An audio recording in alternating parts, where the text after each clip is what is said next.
Hello students, welcome to MS Bioguide. আজকে যে বিষয়টা আমরা পড়বো সেটা হচ্ছে ডাইজেশন অ্যান্ড অ্যাবজর্পশন। এটা আমরা কোথা থেকে পড়ছি? এটা আমরা পড়ছি এনসিইআরটি ক্লাস 11 বায়োলজি ইউনিট 5-এর চ্যাপ্টার 16 থেকে আমরা এটা পড়ছি, যেটা হচ্ছে ডাইজেশন অ্যান্ড অ্যাবজর্পশন। তো এটা হচ্ছে হিউম্যান ফিজিওলজির প্রথম যে চ্যাপ্টার সেটা, আর এটা হচ্ছে চ্যাপ্টার 16।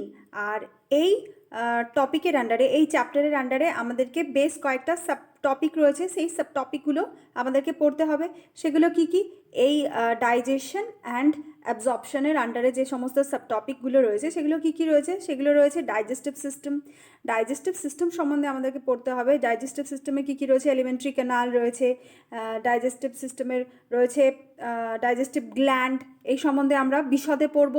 আর ডাইজেস্টিভ সিস্টেমের মধ্যে কি কি রয়েছে সেগুলো আমরা পড়ব। 2 নম্বর হচ্ছে ডাইজেশন অফ ফুড, অর্থাৎ ফুডের ডাইজেশন সম্বন্ধে পড়ব।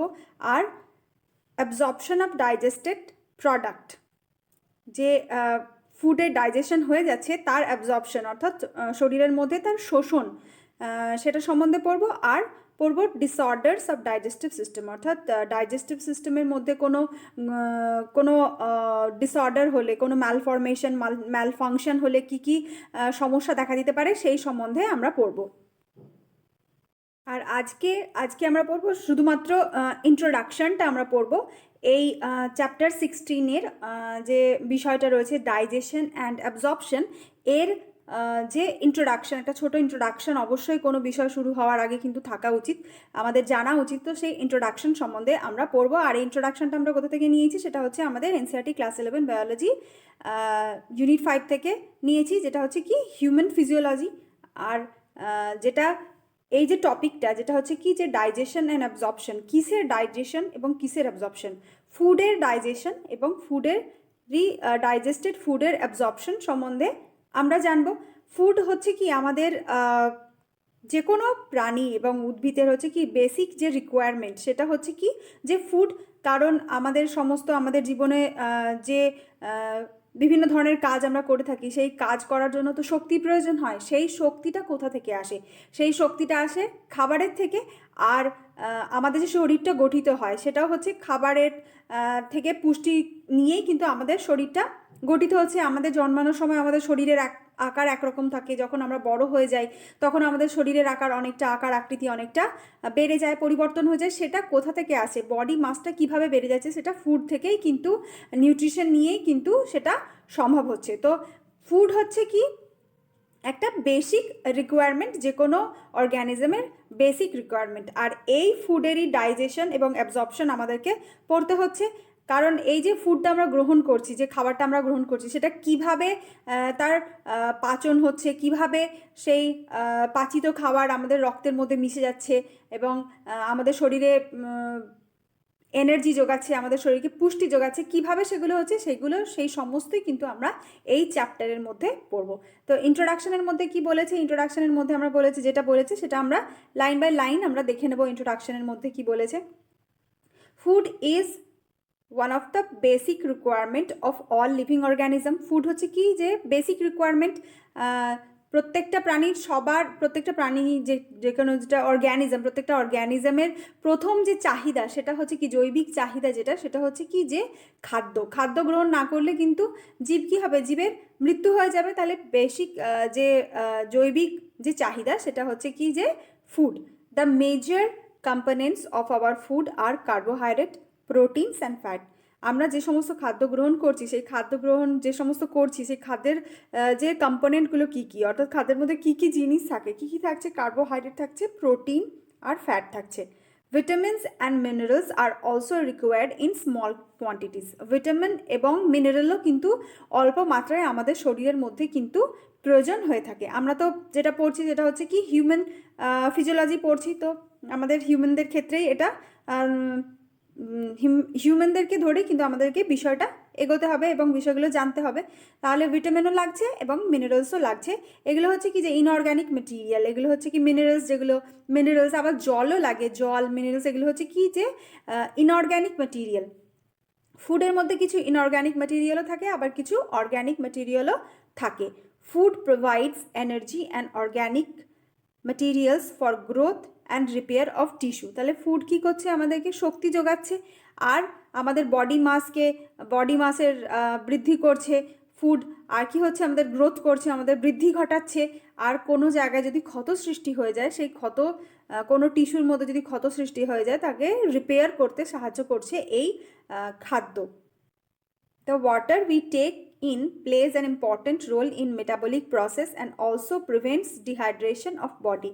তাহলে জলটা হচ্ছে কি যে এটা কিন্তু কোনো খাবার না, জলটা ফুড না, কিন্তু এটা একটা ইনঅর্গ্যানিক ম্যাটেরিয়াল যেটা আমাদের শরীরে অত্যন্ত প্রয়োজন।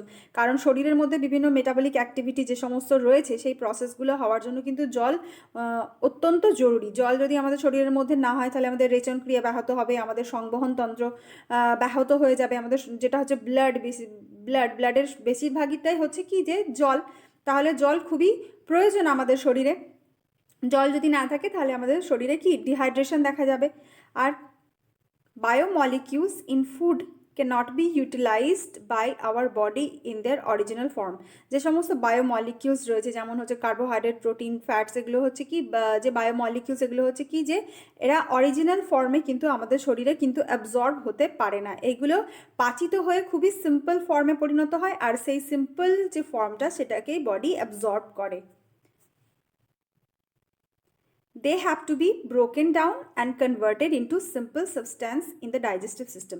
ডাইজেস্টিভ সিস্টেমের মধ্যে কি হচ্ছে, এই যে সমস্ত খাবারগুলো আমরা গ্রহণ করছি, সেটা হচ্ছে কি সিম্পল সাবস্ট্যান্সের মধ্যে রূপান্তরিত হয়ে যাচ্ছে, কমপ্লেক্স থেকে সিম্পল হয়ে যাচ্ছে, আর সেই সিম্পল ফর্মটাই হচ্ছে ডাইজেস্টিভ সিস্টেমের মধ্যে অ্যাবজর্ব হচ্ছে। This process of conversion of complex food substances to simple absorbable form is called digestion and is carried out by our digestive system by mechanical and biochemical method।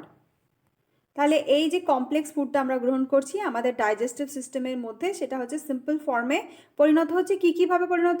Mechanical ফর্মে, mechanical প্রসেসের মাধ্যমে এবং biochemical methods বা প্রসেসের মাধ্যমে সেই complex ফুডটা simple ফুডের মধ্যে পরিণত হচ্ছে। মেকানিক্যাল প্রসেস কি? যখন কোনো খাবার আমরা গ্রহণ করি, সেটা শক্ত হতে পারে, সেই খাবারটা আমাদের মুখের মধ্যে সেটাকে আমরা চিবিয়ে তাকে একদম ছোট ছোট টুকরো পরিণত করি, তো সেটা হয়ে যাচ্ছে কি, এটা হচ্ছে একটা হচ্ছে মেকানিক্যাল প্রসেস, যেটা আমাদের মুখের মধ্যে হয়, আমরা দাঁতের সাহায্যে করি। আমাদের মুখটাও কি, মুখটা হচ্ছে ডাইজেস্টিভ সিস্টেমের একটা অংশ। তো এটা মেকানিক্যাল প্রসেস হচ্ছে কি, খাবারকে চেবানো, এটা হচ্ছে একটা মেকানিক্যাল প্রসেস। আর বায়োকেমিক্যাল মেথড কি, যেটা হচ্ছে কি যে খাবারটা যখন আমাদের স্টমাকের মধ্যে, যখন আমাদের বিভিন্ন ধরনের উৎসেচক দ্বারা তো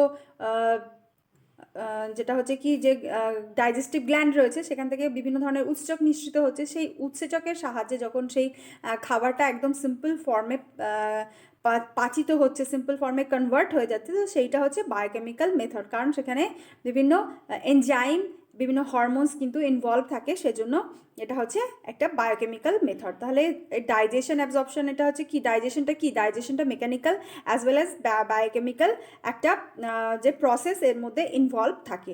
জেনারেল অর্গানাইজেশন, এটা হচ্ছে কি যে ফিগারের যেটা সম্বন্ধে বলেছে, আমাদের পরে আমরা পড়বো এই ফিগার সম্বন্ধে, যেটা আমাদের এনসিইআরটিতে দেওয়া রয়েছে। যখন আমরা ডাইজেস্টিভ সিস্টেম সম্বন্ধে পড়বো, তো সেখানে আমরা পড়বো এলিমেন্টারি ক্যানাল সম্বন্ধে পড়বো, আর যে বিভিন্ন ডাইজেস্টিভ গ্ল্যান্ড সম্বন্ধে পড়বো, যেটা হচ্ছে আর বাকি যে সমস্ত সাব টপিকগুলো রয়েছে সেগুলো আমরা পড়তে থাকবো। তাহলে ফুড কি হচ্ছে, ফুড যেটা আমরা গ্রহণ করছি বেসিক্যালি, সেগুলো কী ধরনের হতে পারে, তাদের ফাংশনের ওপর ডিপেন্ড করে কী ধরনের হতে পারে। বডি বিল্ডিং ফুড, যেমন প্রোটিন হচ্ছে কি বডি বিল্ডিং, মেন যে বডি বিল্ডিং ফুড সেটা হচ্ছে কি যে প্রোটিন, আমাদের শরীরকে গঠন করতে সাহায্য করছে প্রোটিন। আমরা যে সমস্ত খাদ্য গ্রহণ করছি, খাদ্যের মধ্যে কী থাকছে, প্রোটিন থাকছে, ফ্যাট থাকছে, কার্বোহাইড্রেট থাকছে, এনার্জি গিভিং ফুডস রয়েছে যেটা প্রচুর পরিমাণে এনার্জি প্রদান করে, যেমন হচ্ছে কার্বোহাইড্রেট প্রচুর পরিমাণে এনার্জি প্রদান করে। আর প্রোটেক্টিভ ওটা হচ্ছে কি ভিটামিনস আর মিনারেলস, এটা অ্যাকচুয়ালি কিন্তু ফুড না, তবুও এটা হচ্ছে প্রোটেক্টিভ মেটেরিয়াল, যেটা হচ্ছে ভিটামিন আর হচ্ছে মিনারেলস, এগুলো হচ্ছে বিভিন্ন আমাদের শরীরের মধ্যে রোগ প্রতিরোধ ক্ষমতা কিন্তু গঠন করে। এই মিনারেলস এবং ভিটামিন, এদের অভাবে, মিনারেলস এবং ভিটামিনের অভাবে কিন্তু আমাদের শরীরে বিভিন্ন ধরনের কিন্তু অভাবজনিত লক্ষণ কিন্তু দেখা যায়। তাহলে ফুড কি হচ্ছে, ফুডকে আমরা কয় ভাগে ভাগ করছি, আমরা যেটা হচ্ছে দেহ পরিপোষক খাদ্য, দেহ পরিপোষক খাদ্য যেটা হচ্ছে body building food. Body building ফুডের মধ্যে কি থাকছে? বডি বিল্ডিং ফুডের মধ্যে থাকছে কার্বোহাইড্রেট থাকছে, শুধু ইনিশিয়ালগুলো লিখছি, প্রোটিন থাকছে আর ফ্যাট থাকছে। তাহলে বডি বিল্ডিং ফুড কী কী হলো? কার্বোহাইড্রেট, প্রোটিন আর ফ্যাট। আর প্রোটেক্টিভ যে ফুড, এই প্রোটেক্টিভ যে ফুড যেটা যেটা হচ্ছে কি যে বডিকে প্রোটেকশন দিচ্ছে, দেহ সংরক্ষক খাদ্য যেটা, সেটা হচ্ছে কি যে ভিটামিন, বিভিন্ন ধরনের ভিটামিনস রয়েছে, ভিটামিন আর হচ্ছে মিনারেলস, বিভিন্ন ধরনের মিনারেলস রয়েছে, তারা শরীরকে হচ্ছে কি যে বিভিন্ন শরীরের মধ্যে রোগ প্রতিরোধ ক্ষমতা গড়ে তুলতে সাহায্য করছে এবং বিভিন্ন ধরনের রোগ থেকে শরীরকে কিন্তু বাঁচাচ্ছে। তাহলে এইগুলো হচ্ছে কি যে ফুডের টাইপ। আর আমরা পরবর্তী যে ভিডিওটা, তাতে আমরা কি পড়বো? ডাইজেস্টিভ সিস্টেম সম্বন্ধে আমরা বিশদে পড়বো। আর আরও যে সমস্ত এই ডাইজেশন অ্যান্ড অ্যাবজর্পশন এই চ্যাপ্টারের আন্ডারে, যেটা হচ্ছে চ্যাপ্টার 16 এর আন্ডারে যে সমস্ত সাব টপিকগুলো রয়েছে, সেগুলো আমরা পরবর্তী ভিডিওতে পড়তে থাকবো। তো আজকের মতো এই পর্যন্ত। ভিডিও যদি ভালো লাগে তাহলে অবশ্যই একটা লাইক করবে, এবং যদি আমার চ্যানেলে নতুন থাকো তাহলে অবশ্যই আমার চ্যানেলকে সাবস্ক্রাইব করে পাশে থাকা বেল আইকনটা প্রেস করে নোটিফিকেশন অল করবে, যাতে করে আমার ভিডিও নোটিফিকেশন তোমাদের কাছে সহজেই পৌঁছে যায়। তো আজকের মতো এই পর্যন্ত।